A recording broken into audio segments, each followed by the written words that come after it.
오늘은 11월 6일 수요일 아침입니다. 오전 11시를 막 넘기는 순간입니다. 오늘은 기가 찰 일들이라는 제목으로 우리가 경험하고 있거나 경험한 일 중에서 기가 찬다고 생각된 일에 대해서 잠시 살펴보기로 하겠습니다. 우선 대통령 비서실에 대해서 제 느낌을 말씀드리려고 합니다. 문재인 대통령은 48년 8월 15일 정부가 수립된 이후에 12번째 대통령으로서, 다시 말하면 12번째 대통령 비서실을 운영하고 있습니다. 그런데 문재인 대통령의 비서실은 다른 11명의 역대 대통령 비서실보다도 유별난 데가 있다. 무엇이 유별나느냐? 비서실장과 수석비서관과 비서관들이 대통령 권한을 대신 행사하려고 고개를 뒤밀고 사람들 앞에 나타나고, 그러니까 이게 나쁘게 보면 나대고 바로 하는 그런 모습을 보이고 있는 것입니다. 그러면 대통령 비서실의 비서실장이나 비서관, 수석비서관들은 그러면 숨을 죽이고 살아야 되는가? 그리고 장막되어 있어야 되는가? 그렇습니다. 대통령 그늘 아래 숨고 이름을 드러내지 않아야 됩니다. 임명될 때 세상에 비서실장의 아무개다. 그만둘 때 아무개가 그만뒀구나. 이렇게 알려질 수는 있지만은 그가 있는 동안에는 그가 무슨 일을 하는지 모든 것은 대통령 이름으로 행해져야 하는 것입니다. 왜 그러냐? 우리가 직접 선거로 뽑은 대통령을 청와대에 이렇게 모셔서 행정부 수반이고 국가원수로서 일을 하게 한 데는 그 청와대에 딱 한 사람만 있는 것입니다. 그러면 대통령이 헌법상 이 취임해서 그 권한으로 총리, 장관, 국무위원 임명하고 각 부처의 행정공무원들 임명하고 그렇게 해서 정부를 구성하는데, 비서실은 거기에 그림자처럼 오로지 청와대는 대통령 한 사람만이 있는 것이고 모든 것을 대통령 이름으로 권한을 행사하고 행정부처에 명령을 하고 감독하고 대통령 한 사람에 존재하는 것입니다. 제가 유별나다고 얘기하는 것은, 예를 들면 임종석 비서실장이 비서실장으로 정권 출범하고 나서 한 2달 뒤에 이른바 이 정권의 핵심 사업인 적폐청산에 돌입되는 순간에 종이 한 장을 들고 청와대 기자실에 나타나가지고 기자회견을 했습니다. 무슨 회견을 했느냐? 오늘부로 행정 각 부처에 적폐청산 태스크포스를 설치해서 언제까지 적폐청산에 대한 자료를 마련하라 라고 하는 것을 지시했습니다. 공문을 쳐들었어요. 누구 이름이냐?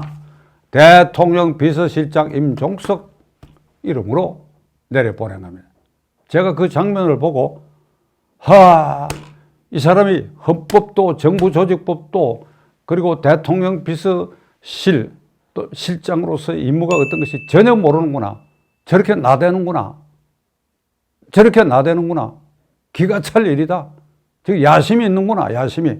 자기를 들내고 1인 지하의 대통령 밑에 그 순간에 왕실장으로 등극하는 순간입니다.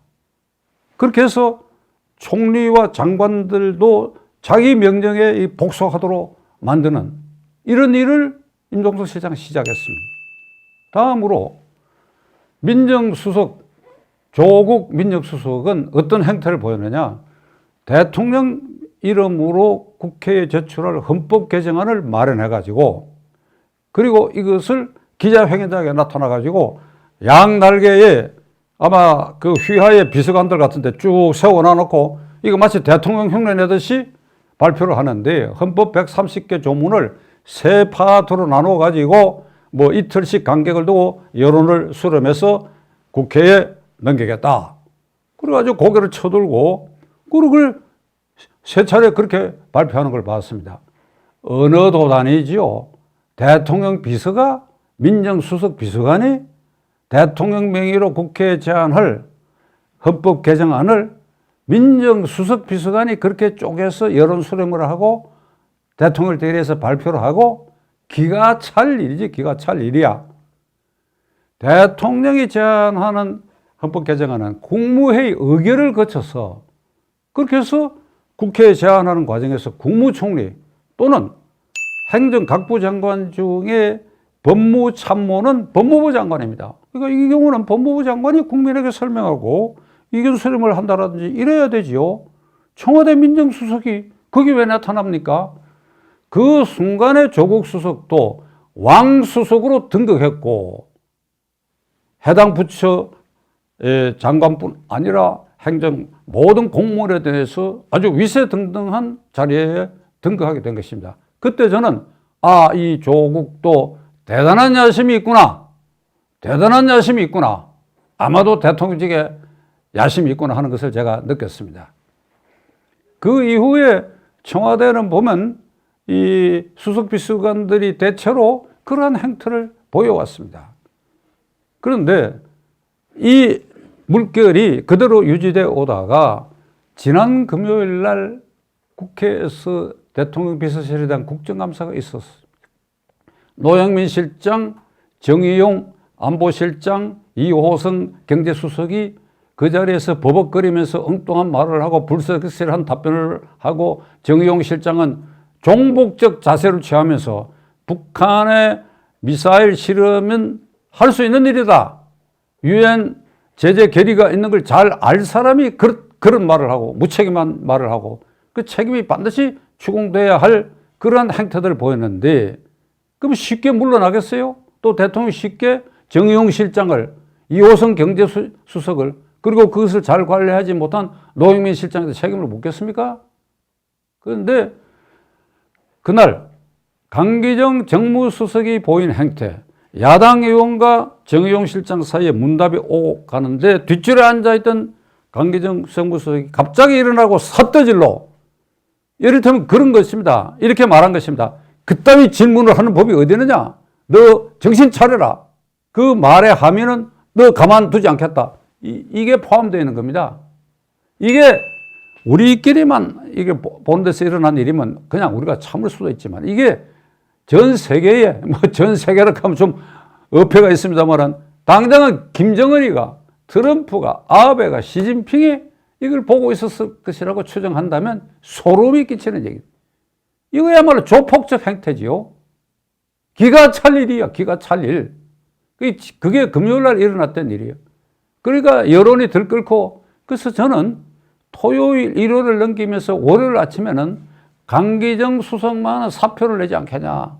혹시나 이런 생각을 했는데 오늘이 수요일인데 사표를 내지 않고 있습니다. 버틸 모양이. 자, 이렇게 이제 버티면 어찌 되느냐. 이 모든 부작용은 대통령에게 고스란히 전가됩니다. 대통령 권위가 상실되고 대통령에게 무능력자가 되고 대통령에게 부도덕한 사람으로 되는 것입니다. 이 기가 찰 청와대 비서실 이제 임기 반환점에 들어섰는데 문 대통령 이걸 어떻게 쇄신하고 바로잡을 것입니까? 더 이상 기가 찰 일이 안 생기도록 대통령 결단을 촉구합니다. 다음은 김명수 대법원장에 대해서 생각하는 시간을 갖겠습니다. 딱 2년 전에 대법원장으로 지명됐을 때 저는 이 서열을 엄청나게 파괴해가 춘천지방법원장이 대법원장을 되는 아주 획기적인 인사를 할 때에 혹시나 하는 어떤 기대를 가지고 공개적인 방송을 통해서 신임 대법원장은 최소 2가지 일을 명심해야 된다. 하나는 법관의 정관예우 풍토를 뿌리 뽑아라. 이게 사법법 불신의 아주 근원적인 것 중에 하나다. 둘째로 그대가 우리법연구회 회장을 지냈고 그렇게 해서 대법원장으로 발탁됐다는 설이 있는데 우리법연구회 그리고 국제인권연구회 이런 이 조직이 있다고 하는 것을 나는 김 대법원장 지명되고 비로소 알았습니다. 그런데 이 두 회에 속하고 있는 법관이 전국 법관의 약 20%에 도달한다는 것입니다. 아니, 법관 사회에서 이게 사적 모임인 그러한 파벌이 있다. 이건 상상 못할 일입니다. 그러니까 취임하면 즉각 이 우리법연구회와 국제인권연구회인가 하는 그것을 해산해라.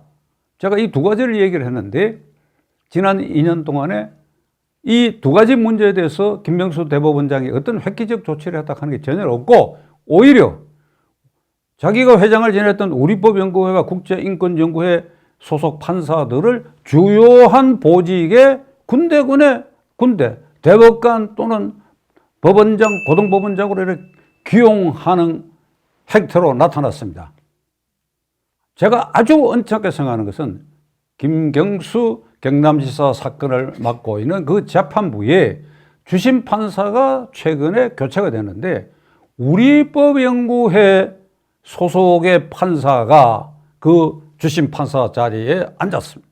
지금 김경수 경남지사 사건은 필요 이상으로 김경수 지사 측에서 이를테면 피고인 측에서 그 변호인 측에서 억지로 딜레이 시키고 연장시키고 연장투쟁을 하고 있어요. 그런 와중에 주심 판사까지 우리법연구회 판사가 이게 임명돼 갖고 재판 지연하는데 동조하는 것처럼 보인다. 그러니까 이런 일이 결국은 사법부 불신으로 연결되는 거 아니냐 이게.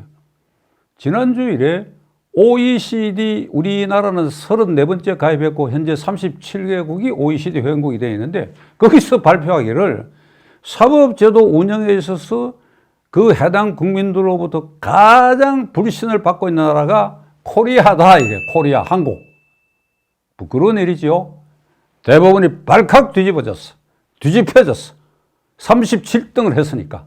그래서 볼멘 소리로 항의문을 보냈는데 이렇게 보냈던 사법제도라고 하는 것은 법관 조직만이 아니고 검찰 조직도 있고 교정행정, 교도소 조직도 있다. 이걸 통칭해가지고 국민의 여론을 물어서 판단을 해야지 이게 이렇게 발표를 하면 법관 조직, 사법부, 요 법관 조직에 국한해서 국민의 불신이 가장 높은 것으로 되지 않느냐.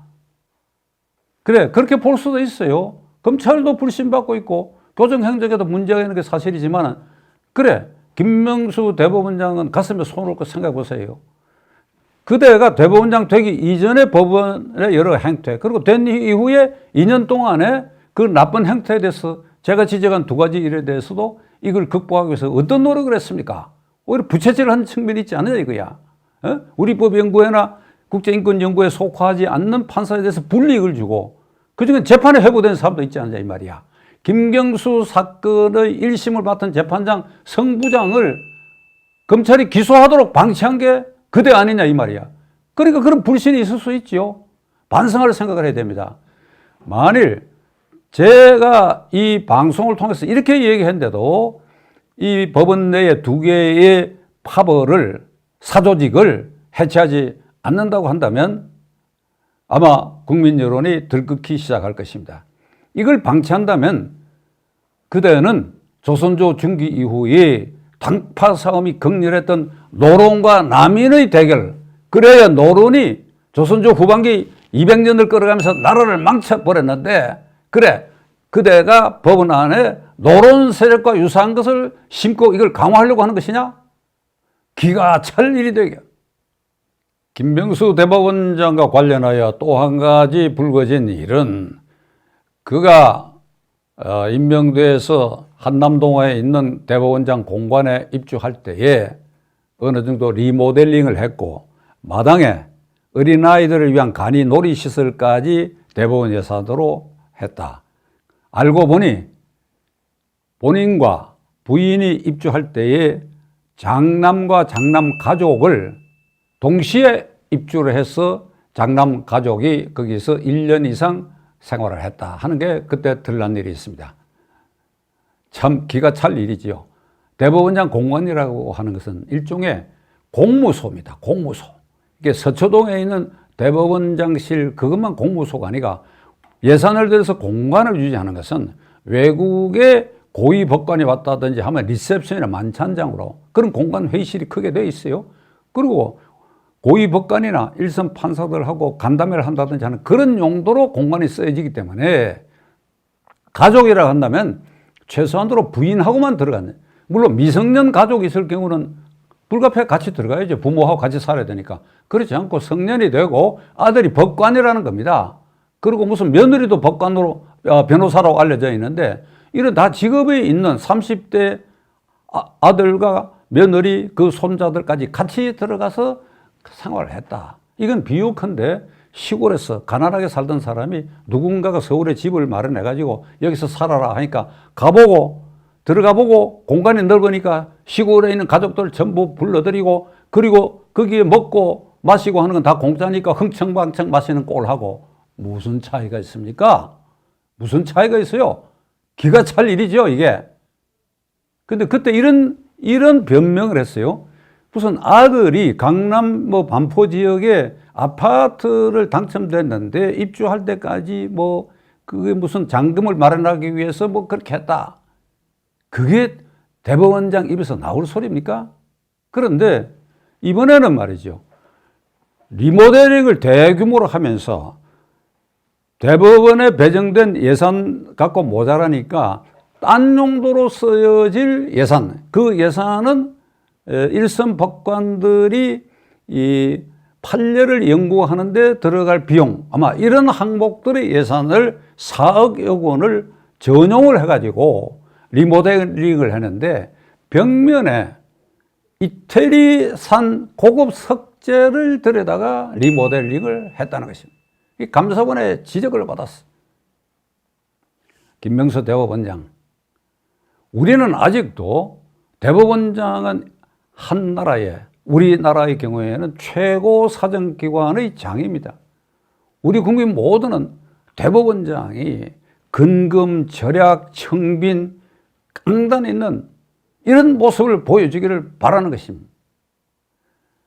그대가 서울고등법원에도 근무한 일이 있으시지요. 50년대 서울고등법원에는 김홍섭 판사라는 이가 있었습니다. 그는 독실한 카톨릭 신자였는데 사형수, 무기징역 등 장기형을 선고받아 수감 중인 사람들을 수시로 찾아갔어. 그게 말동무가 되어지고 종교적 감화를 불러일으켜서 그들로 하여금 교도소 생활에 적응하면서 사형수의 경우는 살아있는 동안에 그 삶이 하나님의 은총이라고 하는 생각을 부여했어. 그래서 사형수, 무기수의 아버지다. 이런 호칭을 들었던 분입니다. 근데 그분이 60이 되지 않아서 병사하셨는데 병명이 영양실조사였다. 영양실조사. 왜 그러느냐?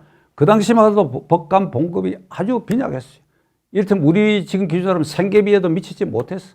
그것만 갖고 쪼개서 살다 보니까 좁은 석죽에서 아침은 밥을 먹고 저녁에는 죽을 끓여 먹었어. 평시에는 남대문에 가서 미군용 이게 파카를 사서 금께 물들이고 구두는 미군 이 군화의 목을 자른 그런 신발을 신고 다녔던 분입니다.